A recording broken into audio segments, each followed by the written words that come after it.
ልትሞሸር ጥቂት ጊዜያቶች ብቻ ነበር የቀራት። ከህልፈቷ ከደቂቃዎች በፊት ቪዲዮ ሰርታም በቲክቶክ ገጿ ላይ አጋርታለች። በቪዲዮ ላይ የነበራት ፈገግታ ከደቂቃዎች በኋላ ህይወቷን ሊያሳጣት የሚያስችል አንዳች ምክንያት ይኖራታል ተብሎ የሚያስገምትም አልነበረም። ነገር ግን ቪዲዮን ከለጠፈች ከሰዓታት በኋላ ህልፈቷ ተሰምቷል። ባሌ ተወልዶ አሰላ ያደገውና ደርቤላላና ቢሊሌ በተሰኙ ሙዚቃዎች በህዝብ ዘንድ ተወዳጅነትን ያተረፈው ታዋቂው ወጣት የኦሮምኛ ሙዚቀኛ አንዱዓለም ጎሳ የፍቅር አጋሩ የሆነችውና በቅርቡ ልትሞሸር እንደነበር የተነገረላት ወጣቷ ቀነኒ አዱኛ በድንገት ህይወቷ ማለፉ ሲሰማ ብዙሃኑን ማስደንገጡም እሙን ሆኗል። ከፎቅ ላይ ወድቃ ህይወቷ እንዳለፈ የተነገረው ቀነኒ በምን ምክንያትና እንዴት ከፎቅ ላይ ወድቃ ልትሞት ቻለች የሚለው ጉዳይም የብዙሃኑን ኢትዮጵያውያን ትኩረት የሳበ ሆኖ አግኝተነዋል። ይህንኑ በተመለከተም ጉራማይሌ ሚዲያ ባሉት አሁናዊ እውነታዎች ላይ ከቅርብ ምንጮቿ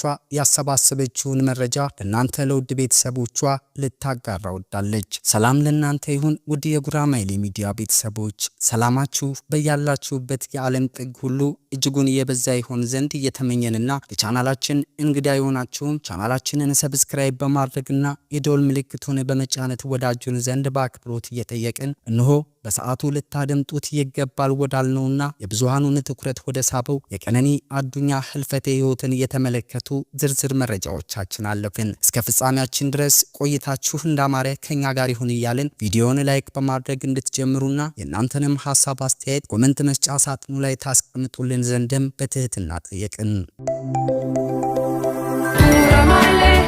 የታዋቂው ሙዚቀኛ አንዱዓለም ጎሳ ባለቤት አሊያም ፍቅረኛ ህይወቷ ማለፉ ሲሰማ ብዙሃኑ የደነገጠበት እውነታ ስለመሆኑ እርግጥ ነው። በርካቶች ስለ አሟሟቷም በርከት ያሉ ጉዳዮችን እያነሱ ይገኛሉ። በተለይ ደግሞ ከደቂቃዎች በፊት ቲክታክ ላይ የሳቀችና ፈገግ ብላ የተጫወተች የለጠፈችው ቪዲዮን የተመለከቱ ወጣቷ በዛሽ ቅስፈት ውስጥ ህይወቷ ያልፋል ብለው አልጠበቁምና ከሰዓታት በኋላ ህልፈተ ህይወቷን ሲሰሙ አብዛኞቹ ሰዎች ደንግጠዋል። ለምን እንዴትና በምን ምክንያት ይህ ሊሆን ቻለ የሚለውን ጉዳይ በርካቶች እያነሱት ያለ አሁናዊ ጥያቄ ነው። ፖሊስ ከሰዓታት በፊት ባወጣው መረጃ ወጣት ቀነኒ ከፎቅ ላይ ወድቃ እንደሞተች ቢናገርም ሰዎች ራሷን አጥፍታለች የሚለውን እውነታ ግን ሊቀበሉት አልፈለጉም። ምክንያቱም ከሰዓታት በፊት እየሳቀችና እየተጫወተች ቪዲዮ ያጋራችው ወጣት ቀነኒ በየትኛውም አይነት ምክንያት ራሷን ከፎቅ ላይ ፈጥፍጣ ልትገል የምትችልበት እውነት አይኖርም የሚለው ሚዛን ደፍቷል። በእርግጥ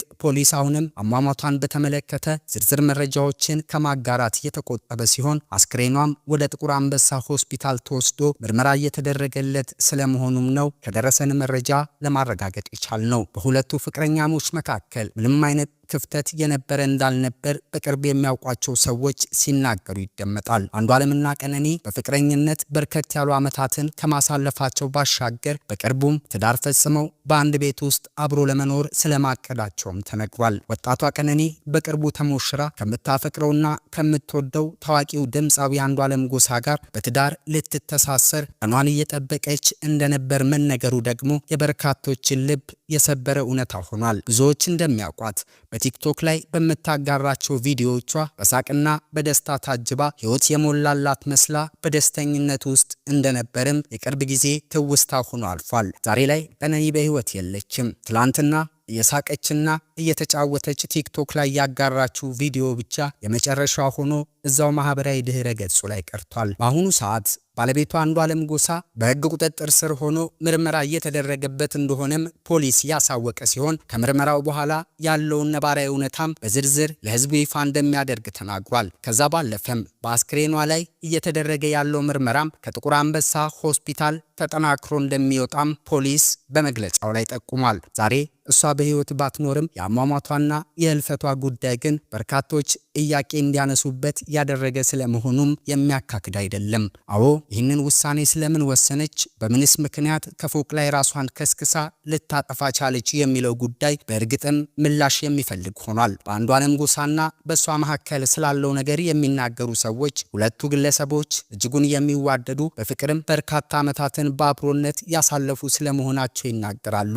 ምንም አይነት ክፍተት ቢፈጠርና የተለመደው አይነት በሰዎች መካከል የሚፈጠር ግጭት ቢኖር እንኳን ራስን እስከ ማጥፋት የሚያደርስ ውሳኔን የሚያስወስን እውነታ ይኖራል ብለው እንደማይገምቱም የቅርብ ወዳጆቻቸው ተናግረዋል። ታዲያ እውነታው ይህ ከሆነ ስለምን ከፎቅ ላይ ራሷን ከስክሳ ገደለች የሚለው ጉዳይ አሁንም ምላሽ ይሻልና በጉዳዩ ላይ ያሉ ጥቂት መረጃዎችን እንጨምር። አዎ በአንዱዓለምና በቀነኒ መካከል ስላለው አሁናዊ ሁኔታ በእርግጥም በርካቶች በሚናገሩት ልክ ላይሆን እንደሚችል መገመት አያዳግትም። ሰዎች በትዳር ሲኖሩም ሆነ በፍቅረኝነት ህይወታቸው ውስጥ አንዳንድ ጊዜ የሚያጋጥሙ ግጭቶች በዚህ መልኩ እንዲጠናቀቁ የሚያደርጉ በርከት ያሉ ሁኔታዎች ሊኖሩ እንደሚችሉም መገመት አያዳግትም። ነገር ግን በሚፋቀሩ ሰዎች መካከል የሚፈጠሩ የትኛውም ግጭቶች ከራስ ማንነትና ከመዋደድ አይበልጡምና ነገሮችን በትዕግስትና በሰከነ መልኩ ማሳለፍ በእርግጥም ተገቢ ነው። ታዲያ እንደዚህ አይነት እውነቶች ባሉበት ነባራዊ ዓለማችን ላይ እንዴት ትንሽ ግጭቶችን